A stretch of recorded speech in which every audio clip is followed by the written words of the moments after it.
안녕하십니까. 7월 11일 월요일 말씀 묵상 함께 시작하겠습니다. 새롭게 시작되는 한 주도 주님께서 지켜주시고 무엇보다도 우리의 마음과 행동 가운데 주님의 향기가 드러나게 하시고 주님의 길을 따라가기에 부족함이 없도록 지켜주시기를 간절히 기도합니다. 오늘 본문은 마태복음 16장 13절부터 20절까지 말씀입니다. 어떻게 보면 마태복음에서 가장 유명한 부분이라고 할 수도 있고요. 그리고 우리가 공간복음을 공부함에 있어서 이 부분은 정말 어떻게 빼놓을 수가 없는 그런 중요성을 가지고 있는 부분인데요. 이 본문을 통해서 우리의 믿음에 대해서 다시 한번 확인해 보는 시간이 되었으면 좋겠습니다. 그럼 함께 말씀을 보겠습니다. 예수께서 빌립보 가이사라 지방에 이르러 제자들에게 물어 이르시되 사람들이 인자를 누구라 하느냐? 더러는 세례 요한, 더러는 엘리야, 어떤 이는 예레미야나 선지자 중에 하나라 하나이다. 너희는 나를 누구라 하느냐? 시몬 베드로가 대답하여 주는 그리스도시요 살아계신 하나님의 아들이시니이다. 바요나 시몬아, 내가 복이 있도다. 이를 내게 알게 한 이는 혈육이 아니요 하늘에 계신 내 아버지시니라. 또 내가 내게 이르노니 너는 베드로라. 내가 이 반석 위에 내 교회를 세우리니 음부의 권세가 이기지 못하리라. 내가 천국 열쇠를 내게 주리니 내가 땅에서 무엇이든지 매면 하늘에서도 매일 것이요 내가 땅에서 무엇이든지 풀면 하늘에서도 풀리리라. 이에 제자들에게 경고하사 자기가 그리스도인 것을 아무에게도 이르지 말라 하시니라.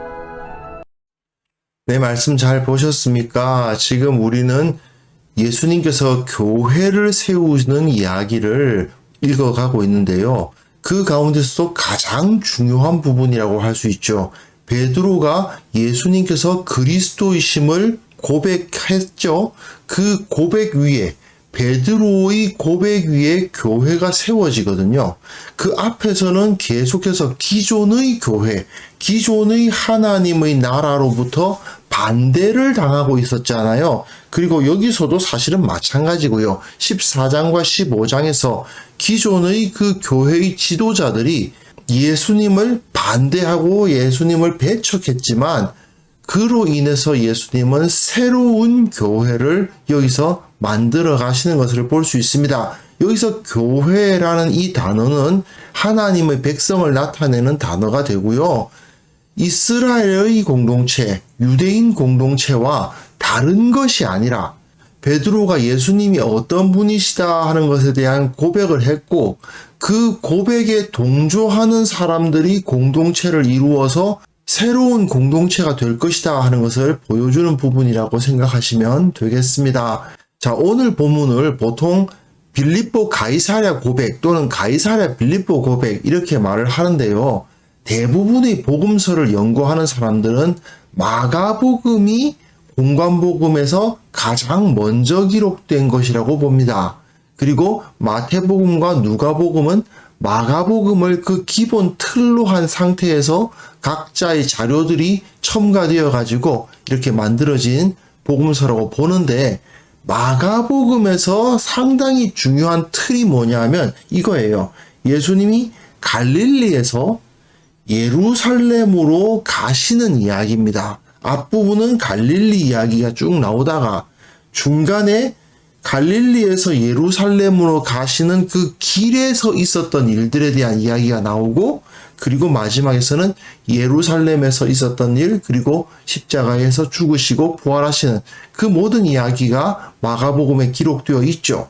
이 틀을 마태복음도 그리고 누가복음도 마찬가지로 가지고 있습니다. 누가복음은 특히 이 길 부분을 굉장히 중시해서 강조하고 있고 마태복음은 그렇지는 않은데 이 갈릴리에서 길로 넘어가는 부분이 바로 이 빌립보 가이사랴에서 있었던 고백인 거예요.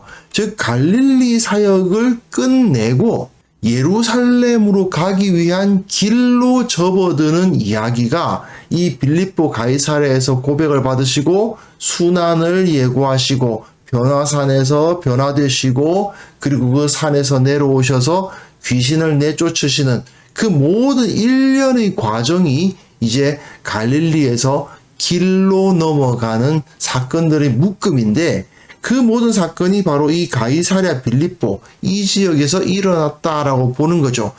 아기 예수님을 죽이려 했던 그 헤롯 대왕이 다스리던 그 지역, 그가 죽고 그 아들들이 분봉왕이 되어가지고 이 지역을 다스렸는데, 그 모든 지역들 중에서는 가장 북단에 있는 곳입니다. 그리고 예루살렘에 여기 있잖아요. 그러니까 이 가이사랴 빌립보에서 예수님은 예루살렘으로 진격하신 거예요. 여기서 제자들과 함께 군대를 꾸리셨는데, 너무 초라한 군대죠. 영적인 군대를 꾸리셔서 이 예루살렘으로 가시는 그림이 마가복음이 틀인데, 그 마가복음의 이야기의 틀을 그대로 잡아서 마태복음도 사용하고 있다라고 생각하시면 됩니다. 특별히 마태는 이 빌립보 가이사랴에서 베드로가 고백한 것에 대해서 굉장히 큰 의미를 두고 있습니다. 물론 마가복음도 마찬가지고 누가복음도 마찬가지인데, 특별히 마태복음이 가장 강력합니다. 왜냐하면 마가복음이나 누가복음에서는 예수님은 그리스도십니다 이렇게만 고백하거든요. 그런데 마태복음에서는 주는 그리스도시요 살아계신 하나님의 아들이십니다 이렇게 신앙 고백처럼 고백하는 것으로 기록해 놓았잖아요. 이런 면을 생각하시면서 읽어가셨으면 좋겠습니다. 자, 오늘 본문 보시면요, 빌립보 가이사랴 지방에 이르러 제자들에게 물어 이르시되, 내 최북단입니다. 사람들이 인자를 누구라 하느냐? 사람들, 제자들이 아니고요, 나를 보는 여러 사람들이 나를 무엇이라고 하느냐라고 이제 물어보십니다. 예수님이 누구신가? 이 문제는 사실은 굉장히 복음서에서는 중요한 문제일 수밖에 없죠. 이분이 어떤 사람입니까? 오실 그이가 당신이십니까? 우리가 다른 이들을 기다려야 됩니까? 이는 다윗의 자손이 아니냐? 등등의 여러 가지 표현들이 앞에서 막 나오잖아요. 또 귀신들은 당신은 하나님의 아들이십니다. 그리고 예수님이 그 풍랑을 잔잔케 하시고 무리를 걸으시니까 그 배에 탄 제자들도 실로 하나님의 아들이십니다 이렇게 고백하기도 했습니다. 그 모든 이야기들이 다 나왔는데, 여기서 이 고백이 매우 중요한 거예요. 어떤 사람들은 세례 요한, 엘리야, 어떤 이는 예레미야나 선지자 중의 하나이다. 이 표현은 저들이 예수님의 제자들이 아닌 사람들, 즉 무리들이 예수님을 잘 못 알고 있었다는 뜻이기도 하고요.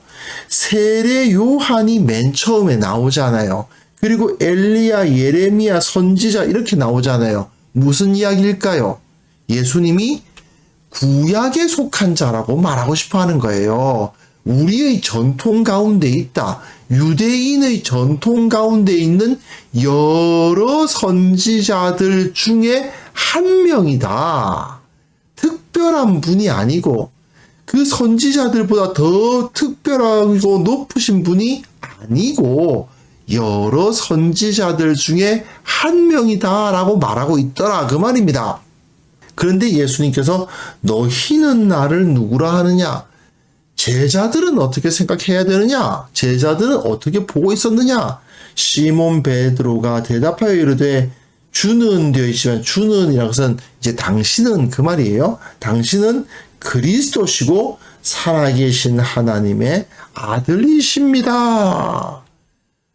마가복음이나 누가복음에서는 그리스도십니다 라고만 되어 있고, 살아계신 하나님의 아들이시니다 이 표현은 없어요. 그러니까 중요한 건 그리스도라는 이 표현이 중요한데, 특별히 마태는 이 고백을 굉장히 강조하고 중요시하다 보니까 이렇게 살아계신 하나님의 아들이십니다 라는 말을 덧붙여서 표현하고 있는 것입니다. 그 다음 본문 보시면요, 예수님께서 이 고백을 한 베드로를 칭찬하시죠. 근데 바요나 시모나 내가 복이 있도다 하셨는데, 이것은 팔복에서 나오는 표현하고 같아요. 복이 있도다 바요나 시모나 이런 표현이라고 생각하시면 됩니다. 그리고 이 사람이 혈육에 의한 것이 아니라 혈육에 의한 것이 아니다. 인간의 이성이나 지성에 의한 것이 아니다라는 표현이기도 하고, 또한 유대인들의 그 전통, 네가 태어나면서부터 배워온 그 유대인들의 전통에 의해서 이것을 깨달은 것이 아니라 하늘에 계신 하늘의 아버지께서 너로 하여금 이것을 알게 하셨다. 유대인으로서 태어나서 율법을 알았던 사람이기 때문에 이것을 알 수 있는 것이 아니라 하나님 아버지와의 관계성 안에서 이것을 알게 된 것이다 라고 말씀해 주시는 거죠. 그리고 너는 베드로라. 페트라 하면은 반석, 바위란 뜻이거든요. 근데 페트라는 원래 여성 명사인데 뒤에 페트로스 이렇게 해서 남성 명사로 바꿔가지고 어미를 남성형 어미로 바꿔서 너는 반석이다. 그래서 내가 이 반석 위에 내 교회를 세울 것이다. 음부의 권세가 이기지 못하리라. 내 교회라고 하셨습니다. 이 반석은 뭘까요? 베드로라는 사람이 반석일까요? 로만 가톨릭 교회는 그렇게 말하죠. 하지만 사실은 그다지 설득력 없는 이야기입니다. 예수님께서는 베드로가 이 고백을 함으로써 주님은 그리스도시고 살아계신 하나님의 아들이시다라고 말하는 그 고백에 의해서 예수님께서 세우시는 새로운 이스라엘을 세울 것이고 음부의 권세가 이기지 못하는 하나님의 백성이 만들어진다는 것이죠. 그리고 천국 열쇠를 내게 주리니, 이 당시에는 권위의 상징이 문이에요. 그래서 그 문을 열 수 있는 열쇠를 가졌다라는 것은 가장 높은 지위를 가졌다라는 의미인데, 네가 땅에서 무엇이든지 매면 하늘에서도 매일 것이요 네가 땅에서 무엇이든지 풀면 하늘에서도 풀리리라. 예수님께서는 그가 베드로라는 이름을 갖게 하시고 새롭게 그 이름을 거론해 주시면서 그 이름이 가진 의미를 새롭게 하신 것입니다. 네가 베드로로서 이런 말을 했다. 이 말은 곧 이 교회의 반석이 될 것이다. 그 반석이 기틀이 된다는 거죠. 이 교회를 세우는 기틀이 되는데 유대인 공동체의 기틀은 뭐였습니까? 혈통이잖아요. 그런데 이 교회의 기틀은 무엇입니까? 신앙 고백인 것입니다. 예수님은 그리스도시요 살아계신 하나님의 아들이시라고 고백하는 사람들의 공동체가 된다라는 것을 보여주는 거죠. 예전의 세례 요한, 선지자 예레미야 이런 식의 선지자들 중에 한 명이라고 보는 입장에서는 이게 안 됩니다. 왜 그렇습니까? 기존의 전통이 그대로 살아있을 거라고 생각하는 거잖아요. 기존에는 사람들이 혈통에 의해서 하나님의 백성이 된다고 생각했단 말이죠. 그런데 이제는 아닌 것입니다. 이 베드로가 신앙 고백을 함으로써 그 신앙 고백을 공유하는 사람들, 그 신앙 고백을 따르는 사람들이 공동체가 될 것이고 그 공동체에 속한 사람들이 천국 열쇠를 가질 거예요.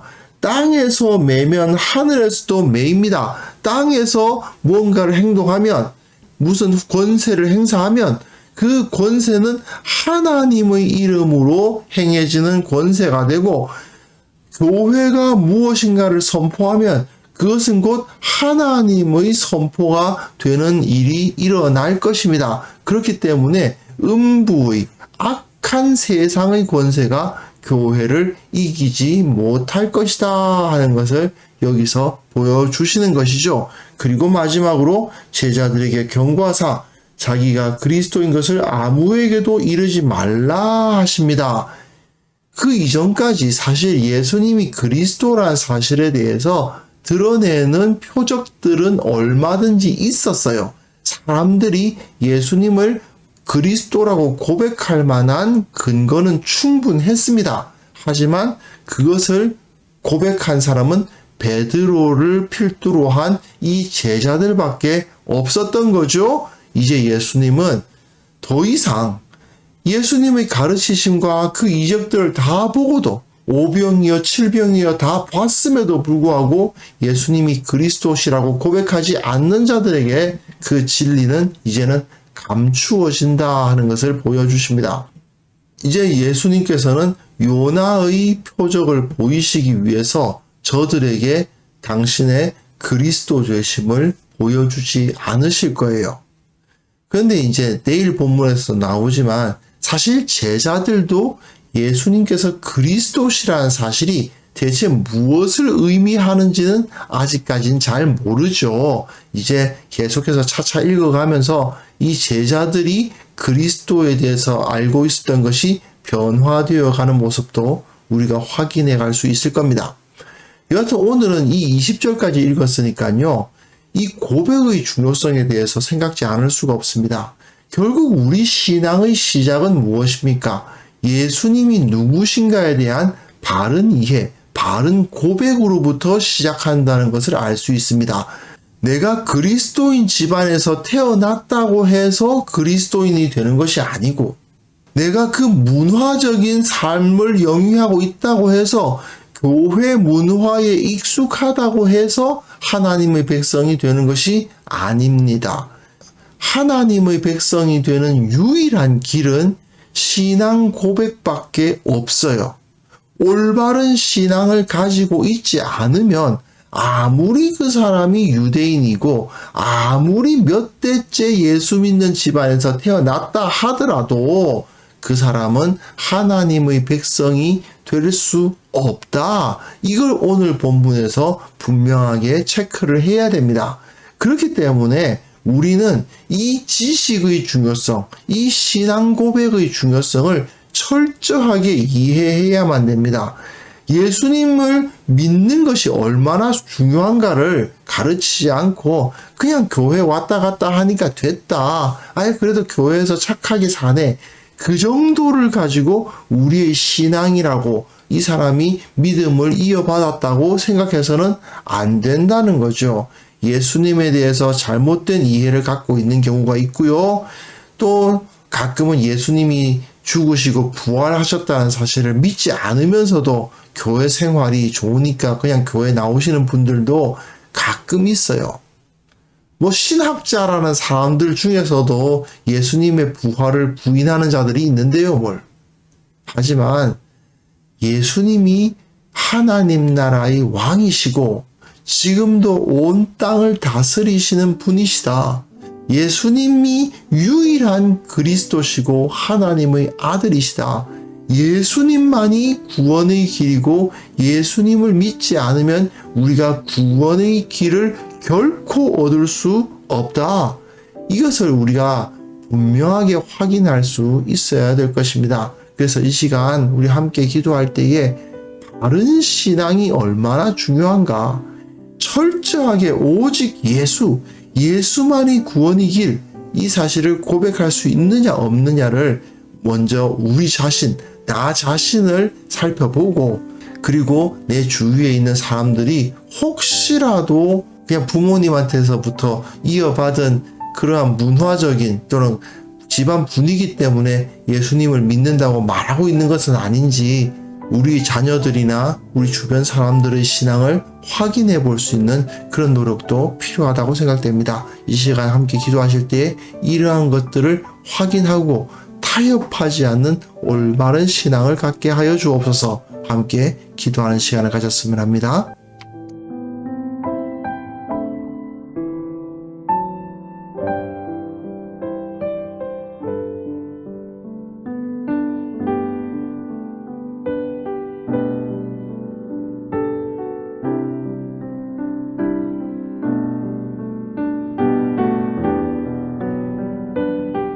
하나님 아버지, 우리가 진정 바른 신앙을 가지고 있는지 다시 한번 확인할 수 있도록 도와주옵소서. 우리 가족과 우리 자녀들이 정말 예수님이 어떤 분이신지 알고 있는지 확인하고 진리를 타협하지 않는 믿음을 가질 수 있도록 저들을 붙들어 주시기를 원하고 바랍니다. 아버지, 우리의 마음이 결코 흔들리지 아니하도록 도와주시고 이 세상에서 예수님을 부정하는 목소리를 아무리 많이 듣는다 하더라도 두려워하지 아니하고 예수 그리스도께서는 죽음에서 다시 살아나신 온 땅을 다스리시는 하나님이시다라는 것을 고백할 수 있는 그러한 믿음의 사람들, 두려워하지 아니하는 사람들 다 될 수 있도록 도와주옵소서. 특별히 이 땅의 모든 그리스도인들이 담대히 예수님의 복음을 전할 수 있도록 도와주시고 진리를 타협하는 자들 한 명도 없도록 도와주시고 확신으로 이 세상 가운데 그리스도의 복음을 선포하는 그러한 참으로 주님의 군사들이 다 될 수 있도록 주께서 인도하여 주시고 은혜 베풀어 주시기를 원하고 바랍니다. 주님, 새롭게 시작하는 한 주도 이 담대함으로 시작할 수 있도록 도와주시고 날씨도 덥고 여러 가지로 힘든 일들이 많을 수 있지만 그 모든 것 가운데 기쁨을 허락하여 주시고 무엇보다도 영적으로 육적으로 강건하게 하셔서 흔들림이 없도록 도와주시고 주님께 영광 돌리기에 어떠한 어려움도 없도록 우리를 붙들어 주옵소서. 주님께서 나를 지키시고 나와 함께 하실 것을 믿사오며 예수 그리스도 이름으로 기도합니다. 아멘.